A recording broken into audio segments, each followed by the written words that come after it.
这4个大美女全都被一个男人打碎了头。她们晚上走夜路时总是会听到背后有脚步声，但一回头身后却空无一人。可下一秒，她们面前便会出现一个男人，举起锤子直接就敲碎她们的脑壳。这些遇害的女人有个共同点，她们都是长头发，看来凶手就专挑小兰这种女生下手。そのうち警察が捕まえてくれるよ。为啥这米花这么乱呢？主要还是因为这儿的警察都是饭桶。你看现在都出了连环碎头杀人犯了，警局的这俩还在路口亲亲呢。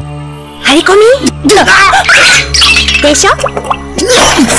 何邪魔してんのよ！いいとこだったのに。随后警人才得知，原来他俩正在监视对面大楼，狼头男就藏在里面。昨晚有个老邓目睹了狼头男行凶，也是酒壮怂人胆，老邓跟了狼头男一路，发现了他进了这栋大楼。警方挨个调查，果然有一家屋里明显有人，但却怎么按门铃也不开门。邻居说，最近这个屋主还把一个女人接过来住了，但从那天开始就再也没见过这个女人出来。这么一看，很有可能这个女人已经被大卸八块了。今天出入这个房间的只有3个送货员，他们都没有见过狼头男，因为门口贴了张纸说正在休息，让他们自己进去拿货。突然柯南反应过来，咱们现在都搁这审问，那狼头男不就没人监视了吗？瞬间佐藤跟个冤种一样冲向了大楼。原来狼头男就是故意叫送货员过来，警方肯定会对他们挨个询问，这样每来一个人就可以支走一个监视自己的警察。果然啊，他叫的外卖动都没动，但下一秒柯南闪现冲了进来，直接在房间里误搜出了具尸体。看来这就是狼头男了，难道他是怕蹲大牢，所以才选择了上吊自杀？这太不对劲了！米花市怎么可能有人素质高到未遂自杀？他脖子上几乎没有勒痕，而且上吊时怎么可能还会戴着个碍事儿的帽子？咱讲话的都要死了，还不能帅气一点吗？这会儿佐藤破坏仪容仪表，摘下了他的帽子，他的头竟然被砸了，这就说明刚才进房间的那3个人有一个就是打死狼头男的凶手。佐藤赶忙打电话让78K 留住那3个人，但没想到这帮饭桶早就把他们放走了。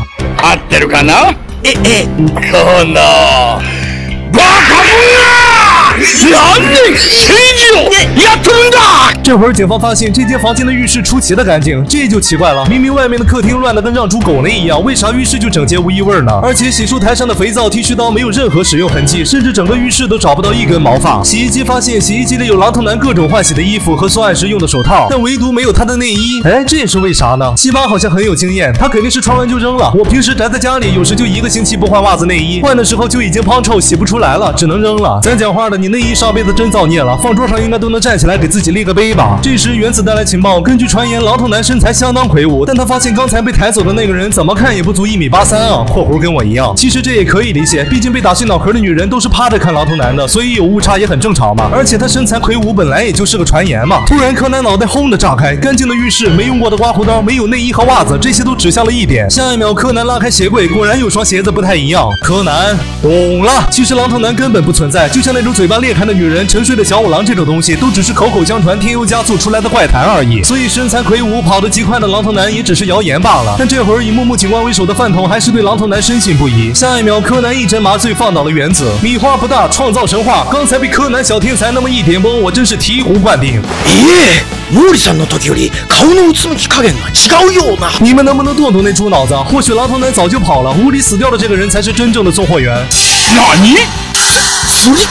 没错，他叫来这3个人就是为了迷惑警方。他敲死了其中一个人，伪造成自杀，然后再换上准备好的衣服，大摇大摆的离开就行了。哦，这样的话，壮汉和女人就可以排除了，毕竟他们体型差距太大了。所以狼头男只有可能是那个披萨外卖员。蠢货，说你们猪脑真是侮辱猪了。为什么浴室那么干净还没有头发？就是为了清除自己的痕迹啊。刮胡刀没用过，那是因为他根本用不到刮胡刀。没有内衣和袜子，也是为了掩饰他的性别。所以你们口中的狼头男其实是个女的。这么一点拨，警方终于想起，之所以大家叫他狼头男，是因为他使用的是榔头这种残暴的凶器，所以大家都先入为主的认为他是男性。邻居说他曾把女朋友带来住，然后就再也没见过。现在看来，这女朋友就是他自己。昨天目睹他杀人的老邓都快70了，但他还是一路追他到了公寓，说明他并没有一个成年男性的体力。没错，你们只需要看一下这只鞋就明白了。鞋的一侧有块橡胶，这是骑摩托车时的换挡护垫。这样的鞋在鞋柜里只有1只而已，这就证明了这双鞋的主人正是倒在房间里的机车送货员。毕竟把自己的女鞋留在这里就太暴露了。据我推测啊，他现在肯定在找什么地方换下这身工作服。这身衣服打车或者去商场都太显眼，所以他现在一定在某个厕所。罪犯们最爱的厕所是什么？就是米花公园厕所。果然这个女人就在这儿，她还绑架了那个披萨送货员，这样她长时间不回店里，警方就会把怀疑的目标锁定到她头上，自己就会有更多逃跑时间。只是可惜啊，她的计划被及时赶到的白鸟警官截胡了。原来她的动机是男友出轨了长头发的女人，所以她便把所有的怨恨都释放到了长头发女人身上。因为行凶过程被看到，住所暴露，所以她只能匆忙制定了这么一个计划。事实证明啊，这种计划耍米花警方这几个饭桶绰绰有余，但真要碰到个带脑子的，直接就当场崩盘。本当に助かったわ、その子ちゃん。